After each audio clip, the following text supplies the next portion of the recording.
Coming up, Jumanji, supporting members in challenging times, with Faith Geronimo, Renee Galvan, Peggy Mead, and Kurt Von Wasmuth.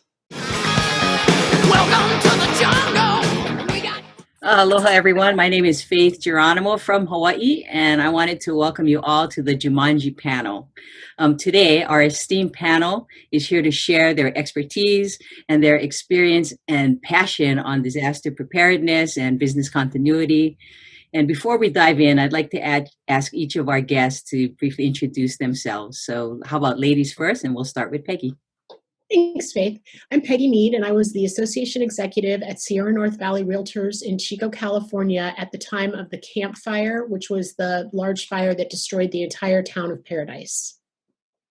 Thank you. How about you, Kurt? My name is Kurt Von Wasmuth. I'm the President and CEO of the Regional Multiple Listing Service, headquartered in Portland, Oregon, serving most of Oregon and a little corner of Southwest Washington. Thank you. And Renee?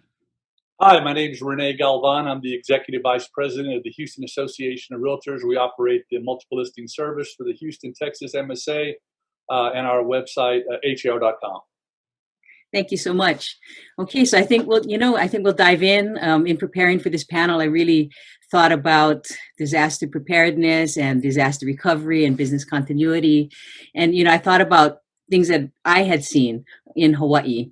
We have hurricanes and lava flows all the time. So I did come up with three things that, have been common. And so I wanted to kind of frame today around that. So the first aspect is fundamentals, the plan, and the second one that I've seen happen in disasters is adapt on the fly, which is the stuff that is not in the plan. And then the other thing that I've seen that, probably our favorite part is creative community. And this is when we start to see people coming together to either take care of each other or try to help each other move through a disaster. So I centered, questions around that. And so for the fundamentals question, Kurt, I wanted to throw this to you. So I was reading your sheet, which I enjoyed, and I liked your steps, and the ones that jumped out at me were have a plan, test the plan, and iterate and improve the plan. So, and I also know that you are a great contributor to the latest version of the CMLS best practices. So I was thinking about, combining, that experience and that expertise. And so for each of those steps, what is a best practice that you would employ or execute, for all of the MLS executives out there that will be listening to this? So, yeah, that's one of the mantras that we live by here is that, having a disaster recovery plan is that's not a thing. Like if you just have a plan that sits on a shelf, that's not a plan. That's not it. So you have to have a plan that you're not only testing constantly. And when I say testing, I mean actually have fun with it. Like pretend like an entire department has no internet connectivity, or pretend like an entire office has no power, or actually cut the power to an office and see what happens. Like actually test. But then, even then, if you just test, you're not doing anything if you don't take a step back and say, okay, who did a really good job? Like, what really happened here? And not only everybody knows to look at where you fell down, but also what went really, really well. Like, what didn't we think of? Like you were saying earlier, everyone, what's the quote? I think it's Mike Tyson said, everyone has a plan until they get punched in the face. Whatever plan you have doesn't work. As soon as you need it, there's holes and there's portions you didn't think about. And so if you don't take a step back and actually iterate and change that plan constantly every time you test it, you don't really have a plan. And you're never going to have a perfect plan ever anyways. Sure. Is there a frequency that, you folks that RMLS does? No, not really, because if you do it on a routine schedule, then people start to expect it. I think the best thing you can do is surprise the hell out of everyone with it. Like, we have no power today. What are you going to do? And then watch. I mean, really, that's the best thing. I think, just to pontificate for a second, I think the thing that everybody wants to test their systems. Everyone wants to test their data. But it's fun to test the staff. Like, what do they do? Do they throw up their hands and say, well, I just got a free day. There's nothing I can do. I'm done. Or are they running around trying to put Wi-Fi devices in windows and giving everyone different, Wi-Fi connections? Or are they trying to figure out how to, string an extension cord across the parking lot? Are they empowered to make those decisions? Or do they just say, I'm done. I quit. It's very interesting. I could probably answer those questions for my own staff too. Okay. Thank you so much. And so I'll move next to Renee for Adapt on the Fly. So you had Hurricane Harvey back in 2017, and you are in that belt where probably every year, just like Hawaii, you might see a hurricane. So I did hear about some kind of neat things that you did. I understand like you have like this whole different set of fields that you can activate for times like that to address an immediate need. And I wanted you to share about some of the neat things that you've done at HAR to meet, the needs of people when there is a disaster. Sure. Again, kind of first piggybacking on what Kurt said, CMLS has this idea, hey, making the market work. And that's something MLS is making the market work. And so again, we think about not so much disaster recovery as it is business continuity and how can we do things that are going to help our members in their business. Because if we're impacted negatively, it's going to impact them negatively. So like, the example you gave in Hurricane Harvey, there was a lot of concern about homes that had been flooded during Harvey. And so, obviously in Texas, we have seller's disclosure, but that's just an extra step everyone has to go through, and they have to upload it to the MLS. So we were able to activate a field, yes/no, just a yes/no field, flooded in Harvey. That's what people wanted to know. And so we were able to bring that to the table very quickly and, again, kind of ease the operational needs of our members. And so, that's during a flood or a flood event, a hurricane. But now, as you move forward into things like COVID, there are other things that we've been able to do, with cloud-based systems, IP telephony. We had those in place before, but now we were able to scale them up so that we could have a total work from home environment. And so, that's just, we've also partnered with local title companies. Our offices are closed at this point, but working with title companies, they were able to make it easier for our members to pick up lock boxes, which is something they need for their business. And so, we cover a 12 county area. And so it's not always convenient for them to drive to our central office to pick those up. So we were able to partner with, I think we have 13 title companies in the area that we supply them with lock boxes. The members order them online, and then they're able to pick them up locally in an area that's convenient for them. So that's been a win-win. Nice. Yeah, I mean, definitely you see a lot of adjusting, and that's what needs to happen. I mean, I had some of my staff would say, hey, but this is the way we do things. And I'm like, not anymore. So, it's really about thinking about the other ways to deliver your services. So that's great. Peggy. So, Paradise City, as you talked about in your intro. And I understand that, you had just engaged and rallied a lot of people in your surrounding communities to try and move through that tragic time. So I wanted to, I wanted you to share about that. Yes. How did you collaborate and move through that? We did, and I'm struck by what Kurt and Renee have said, and that there's really two parts to disaster preparedness. One is if you're in the middle of the disaster, and another is if you're fine, which we were all working full time from the office, but 14,000 homes were lost, and so we had realtors and community members who were going through just crazy times with PTSD and, just nuts. So I got together with our neighboring associations and also the state association and, all the MLSs in the area. And then it became a nationwide thing because obviously the fire was so huge. And we were getting gift cards and checks in at the speed of light. So they were all funneling through me, and then we got them out to the other associations in order to give those out. And it was an interesting process because, again, we had a disaster plan where everything was in the cloud and everybody had a laptop and Rapatoni was on everybody's laptop and, all that stuff. But we had no idea how to help members who had evacuated through fire, who had nothing. And it was just interesting to see the way that it worked. And we ended up giving out gift cards to people.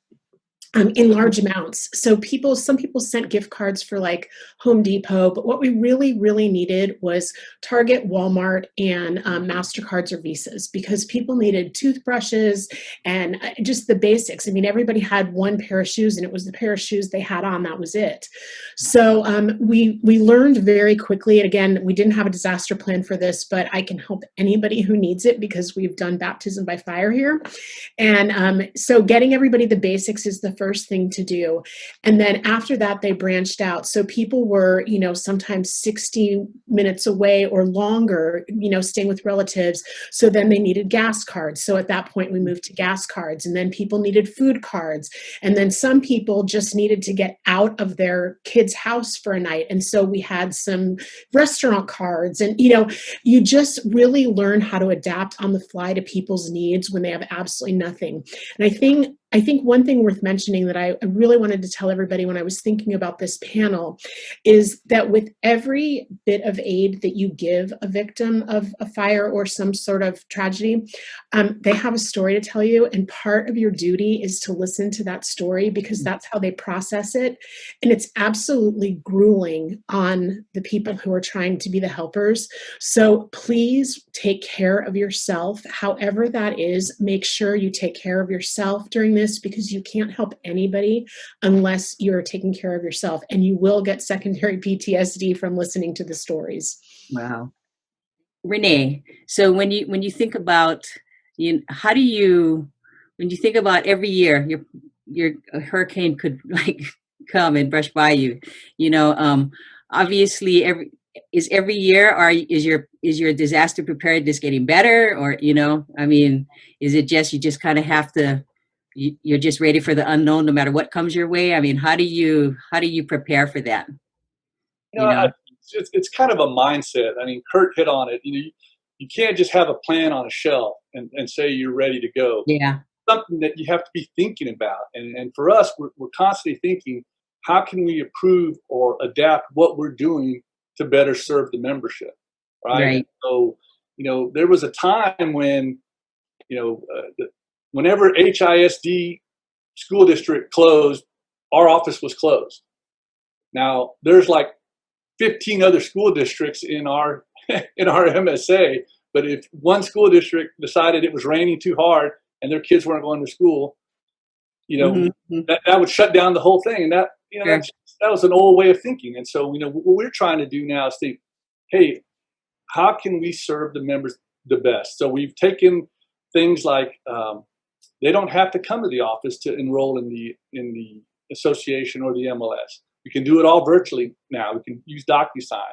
Again, we talked about having partners with affiliate members to distribute lock boxes. So that's been a real time saver and benefit for the members. It's just a mindset of what can we do, and that's just constantly thinking, how can we improve what we're doing? Sure. Make things better for the members. Mm-hmm. Thank you so much. So Kurt, has your disaster recovery plan, your business continuity plan, has it evolved with the introduction of the pandemic? No one was prepared for that. I wasn't prepared to be away from my office for 6 months. So, there are a lot of revisions. We've made a lot of changes since then because we didn't see this. No one saw this. I mean, it wasn't like we had a chapter in there that said global pandemic, turn to that and you were fine. Right.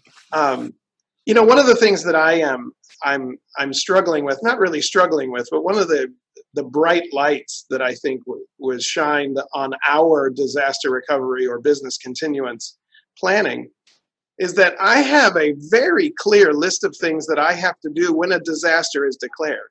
One, I have to declare a disaster. Two, I have to put someone in charge of coordinating the efforts, which I selfishly put myself in charge. And then I have to call my shareholders, and I have to call the largest brokers, and I have to do routine updates. All of that sounds really good in a business plan. But now that we're in a global pandemic, I find myself questioning, how do I end this thing? Like we've never ended one of these before. Do I do it when the governor says we can leave our homes? Do I do it when I open up the offices? I have no idea. And do I have to call my shareholders and say, do I have to actually go out on a limb and say, you know what? I declare this over. It's just done. And is there any risk involved in that? I mean, there's a million questions that we couldn't possibly have foreseen before this. And, and it'll be the same the next time, whatever the next disaster is. Should there be a tsunami off the coast, or if, whatever it is, every single time, to Renee's point, every single time we do this, we're going to have to iterate and take a step back and go, well, what did we miss this time? Right. So true. So true.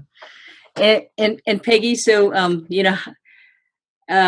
for your association, are you still collaborating with the other associations for other community things, since the... We do. And to both the other gentlemen's points, you have this disaster plan, but it's ever evolving because things happen that you never expected. So, before the campfire, we had a lot of other wildfires, smaller ones that we kind of could get used to. And then the Oroville Dam had a potential breach, which would have flooded like everything south of Chico. So that was another thing that we never anticipated. And then we had a fire that burnt the entire town of Paradise. And now we have a pandemic. So things keep happening that we're not anticipating. So it is honestly ever evolving. But once you build a bridge with another group of people, that bridge remains firm. And so not only now do we work together to, help our members, but we do safety classes as a group, or, we rally together when there's political issues now. So it's really, it was an unforeseen benefit to what happened, is that we now have a really strong relationship with all our local associations. Oh, that is so nice. That's awesome. So, we're going to be winding up soon, but I wanted to give all of you the opportunity to, what's the takeaway? You have like all of these executives and decision makers that will be watching this, and what is the one thing that, you want them to know, hear, act on? We'll start with you. I'll go back to you, Peggy, first. I think the number one thing is that we all need to be member-centric, and we need to do whatever we have to do in order to get the members taken care of. So like during the campfire, I would be up at 5 doing work and helping people in my pajamas until I took a shower and went into the office. I would stay until way after dark, get home, have a glass of wine, very important, and then stay up until 11 or 12, continuing the work at home. And it's tiring and it's hard, and there were, a lot of ugly moments, but we have to do what we have to do to keep the members afloat and keep them happy. Thank you. Very nice. And Renee? Yeah, exactly. I think you hit it right on, Peggy. I mean, there are little things you can do. We offer classes on the weekends, right? And now we've started offering, we're going to have for the first time next week, a class from 6 p.m. to 9 p.m., knowing that so many people are, not only, mommy and daddy and chef, now they're teacher and tutor and trying to do all these things from home. They don't have time to go to class during the day. So we put this class out there just a week ago, and we already had 100 people sign up for an evening 6 to 9 course. So again, and for our staff, they're in the same situation. They need that morning off, so they're just sliding their time, their work day, working virtually. They were totally fine with it. So again, you got to be creative, but you think, how can we help the members stay in business? How can we help them in their time of need? It's not costing us any more money to do it that way, and it looks like it's going to be, a win-win. Very nice, very nice. Yeah, we've been very fortunate as well in Hawaii. We haven't had any any mass exodus of any agents, or so everything's intact. So helping and trying to give what we can is important. So Mr. Kurt, we'll give you the last nugget. I think my takeaway would be the way that I started it. Really, honestly, if you have a disaster recovery plan and you don't test it, you don't have anything. And if you do have a plan and you do test it, but you're not constantly iterating, you really also kind of don't have anything. And I would say be bold. Be bold. Cut the power. Cut the internet. Turn things off and see how people react. And then react accordingly. I mean, everyone's not going to be a superstar right off the bat. Empower them and fix things and get better. That's the best takeaway I can say. Well, that's awesome. And, I just want to thank you all for joining us today. And, certainly moving forward in the future, we'll see. I hope that will continue to see a lot of collaboration, a lot of idea sharing, and just working together, which is what Danae and her group have really also given to this industry. So I just want to thank all of you for coming and to thank CMLS. And thank you so much. Thank you. Hey, thank you.